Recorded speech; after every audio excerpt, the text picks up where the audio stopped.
നമസ്കാരം, welcome back to Nadara Mehrin's vlog. അപ്പൊ കഴിഞ്ഞ ദിവസം ഞാൻ കമ്മ്യൂണിറ്റി ടാബിൽ ഇങ്ങനെ പോസ്റ്റ് ഇട്ട സമയത്ത് നിങ്ങൾ ഏറ്റവും കൂടുതൽ ആഗ്രഹിക്കുന്നതെന്ന് ചോദിച്ചപ്പോൾ പലരും പറഞ്ഞു മൂവി റിവ്യൂസ് ഒക്കെ ചെയ്യുമോ എന്നുള്ളത്. കാരണം റിവ്യൂസ് കണ്ടിട്ട് പോകാനായിരുന്നു എന്നൊക്കെ പറഞ്ഞിരുന്നു.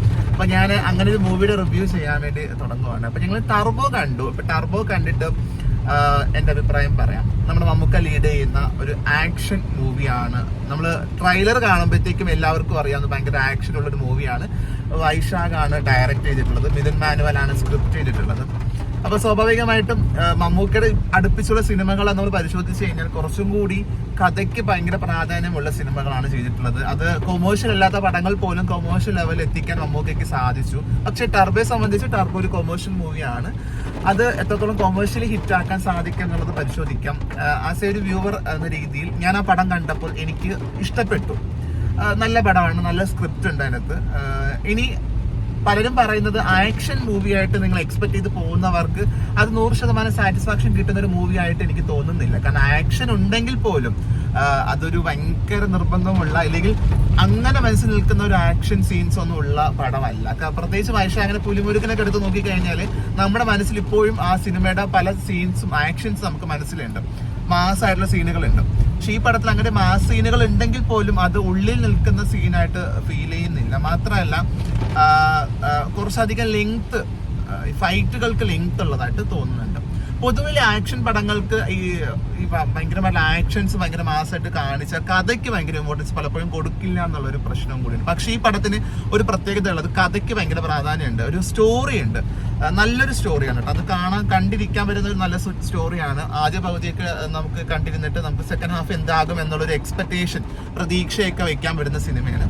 പിന്നെ തുടക്കം കാണുമ്പോൾ തന്നെ കഥയുടെ റൂട്ട് മനസ്സിലാക്കാൻ എന്തായാലും നമുക്ക് പറ്റും, എവിടേക്കാണ് കഥ പോകുന്നത് എന്നുള്ളത്. പിന്നെ നല്ലൊരു സ്റ്റോറി ഉണ്ട്.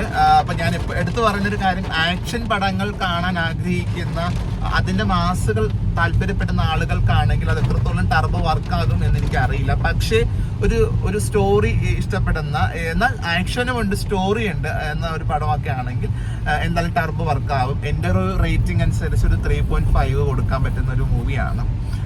പിന്നെ ഇപ്പോഴത്തെ ഒരു മലയാള സിനിമയുടെ പാറ്റേൺ പരിശോധിച്ച് കഴിഞ്ഞാൽ ആക്ഷൻ പടം അടുത്ത കാലത്തൊന്നും അങ്ങനെ അധികം ഇറങ്ങിയിട്ടില്ല. അപ്പൊ അതുകൊണ്ട് തന്നെ അങ്ങനത്തെ ഒരു പടമൊക്കെ ആയിട്ട് എക്സ്പെക്ട് ചെയ്ത് പോയി കഴിഞ്ഞാൽ അത് ഭയങ്കര സാറ്റിസ്ഫാക്ഷൻ അല്ല. പക്ഷെ ഒരു നമ്മുടെ നിലവിലുള്ള സിനിമകളുടെ ഒരു വ്യത്യസ്തമായ ഒരു രീതി ഒക്കെ വെച്ച് നോക്കുമ്പോഴത്തേക്ക് ഈ പടം എന്തായാലും കാണാൻ പറ്റും. ഒരു 1 ടൈം വാച്ചബിൾ സിനിമ തന്നെയാണ്. ഇനി സിനിമയുടെ കോമഡി രംഗങ്ങളിലേക്കൊക്കെ പോയി കഴിഞ്ഞാൽ അനാവശ്യമായിട്ടുള്ള തമാശകൾ കുത്തിനിറച്ചായിട്ട് ഒരു ഫീൽ ഉണ്ട്. ഭയങ്കര എന്നുവെച്ചാൽ തമാശ പറയണം, സിനിമയിലൊരു കോമഡി സാധനം വരണം എന്നൊക്കെ ഉള്ളത് കൊണ്ട്. മറ്റൊരു പ്രത്യേകതയായിട്ട് ഫീൽ ചെയ്തൊരു കാര്യമാണ്, കഴിഞ്ഞ കുറച്ച് മലയാള സിനിമയൊക്കെ നോക്കിക്കഴിഞ്ഞാൽ നമുക്ക് അറിയാം കുറച്ചും കൂടി നായികമാർക്ക് ഇമ്പോർട്ടൻസ് ഉള്ള സിനിമകൾ ഉണ്ട് എങ്കിൽ പോലും വളരെ കുറവാണ്, വിരലെണ്ണാവുന്ന സിനിമ. പക്ഷേ ഈ പടത്തിൽ നായികയ്ക്ക് ഭയങ്കരമായിട്ടുള്ള സ്പേസ് ഉണ്ട്. തുടക്കം മുതൽ അവസാനം വരെ തന്നെ നായികയ്ക്ക് ഭയങ്കര ഇമ്പോർട്ടൻസ് ഉണ്ട്.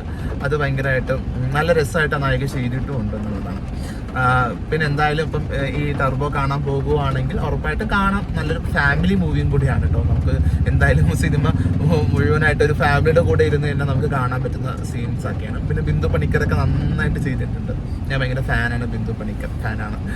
പിന്നെ അത്യാവശ്യമുള്ള ക്യാരക്ടേഴ്സിൽ കുറച്ചും കൂടി ഈ ഭയങ്കര ഇമ്പോർട്ടൻസ് ഉള്ള ക്യാരക്ടേഴ്സൊക്കെ ഒത്തിരി പേരുണ്ടെങ്കിലും നന്നായിട്ടൊക്കെ ചെയ്തിട്ടുണ്ട് കേട്ടോ. അല്ലെ വില്ലനെ എനിക്ക് തോന്നുന്നു, പേഴ്സണലി എനിക്ക് വില്ലന്റെ ഒരു ക്യാരക്ടർ ഭയങ്കര ഇഷ്ടപ്പെട്ടു. നമ്മൾ കാണുന്ന സോക്കോൾഡ് വില്ലൻ മാസ് ലുക്ക്, അതിന് വ്യത്യസ്തമായിട്ടൊരു ലുക്കുള്ള ഒരു വില്ലനായിട്ടൊക്കെ ഇതിൽ കാണാൻ സാധിക്കും. പിന്നെ വൈശാഖന്റെ സിനിമകൾക്ക് ഒരു ചെറിയ വേറെ പ്രത്യേകത ഉണ്ട്.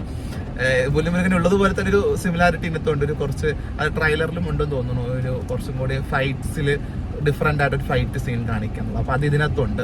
അപ്പൊ എന്തായാലും സിനിമ കാണാൻ പോകുന്നവർ കാണുക, നിങ്ങളുടെ അഭിപ്രായം കൂടി പറയുക. അപ്പൊ എന്തായാലും ഒരു 1 ടൈം വാച്ചബിൾ എന്നാൽ ആക്ഷൻ വിത്ത് സ്റ്റോറി ഉള്ളൊരു മൂവി നിങ്ങൾക്ക് ഇഷ്ടപ്പെടും എന്ന് തന്നെ വിചാരിക്കുന്നു. അപ്പൊ എന്തായാലും ഇങ്ങനത്തെ റിവ്യൂ എക്സ്പെക്ട് ചെയ്യുന്നുണ്ടെങ്കിൽ അതും അഭിപ്രായമായിട്ട് പറയുക. Thank you so much.